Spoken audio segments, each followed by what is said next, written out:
নমস্কার, দেখছেন কলকাতা টিভির সঙ্গে রয়েছে আমি স্বর্ণালী। শুরু করছি সংবাদ সারাদিন।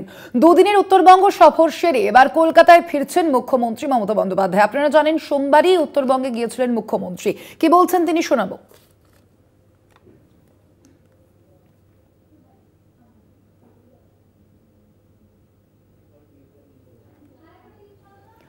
মুখ্যমন্ত্রী মমতা বন্দ্যোপাধ্যায় ফিরছেন এবার কলকাতায়, কি জানাচ্ছেন তিনি শোনাবো।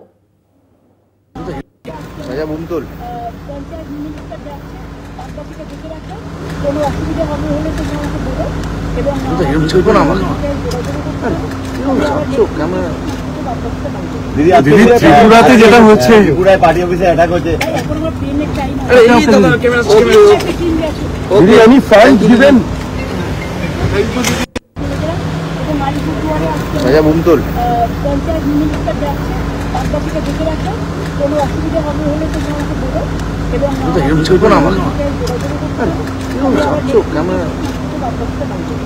ত্রিপুরাতে যেটা হচ্ছে পার্টি অফিসে অ্যাটাক হচ্ছে।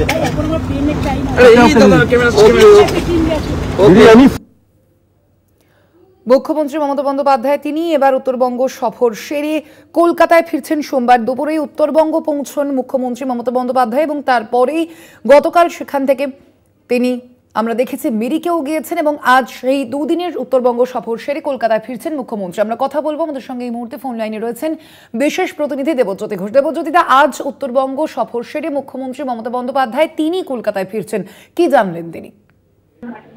দেখো, ধস বিধ্বস্ত উত্তরবঙ্গে মমতা বন্দ্যোপাধ্যায় গত দুদিন ধরে ছিলেন এবং সেখানে পরিস্থিতি যাতে স্বাভাবিক হয় প্রশাসনকে একেবারে সক্রিয় করেছেন এবং তিনি কলকাতায় ফিরছেন। আগামী সোমবার তিনি আবার উত্তরবঙ্গের উদ্দেশ্যে রওনা হবেন, কারণ উত্তরবঙ্গের যে ব্রিজগুলো ক্ষতিগ্রস্ত হয়েছে সেই জায়গাগুলোর পরিস্থিতি যাতে আরো স্বাভাবিক হয় তার জন্যই কিন্তু মমতা বন্দ্যোপাধ্যায় ইতিমধ্যে নির্দেশ দিয়েছেন। প্রশাসনিক কর্তাদের বেশ কয়েকজনকে তিনি ইতিমধ্যেই তিনি উত্তরবঙ্গে রেখে এসেছেন এবং যতদিন না পরিস্থিতি স্বাভাবিক হয় ততদিন পর্যন্ত তারা থাকবেন। অর্থাৎ যে কয়েকটি ব্রিজের অবস্থা খারাপ হয়েছে সেগুলো নতুন করে তৈরির জন্য ইতিমধ্যেই মমতা বন্দ্যোপাধ্যায় নির্দেশ দিয়েছেন।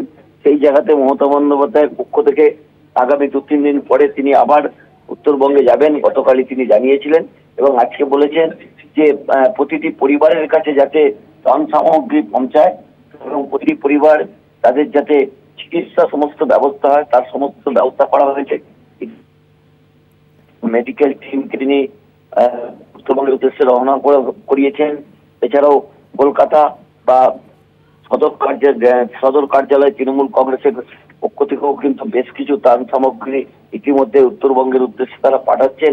এছাড়াও বেশ কয়েকজন সাংসদ রয়েছেন, তারাও কিন্তু মুখ্যমন্ত্রী ত্রাণ তহবিল ইতিমধ্যেই এই দুর্গতদের সাহায্যের জন্য বেশ কিছু অর্থ দান করেছেন। একেবারেই তাই। আপাতত ধন্যবাদ তোমায়। আমরা কথা বলছিলাম, ফোন লাইনে ছিলেন বিশেষ প্রতিনিধি দেবজ্যোতি ঘোষ।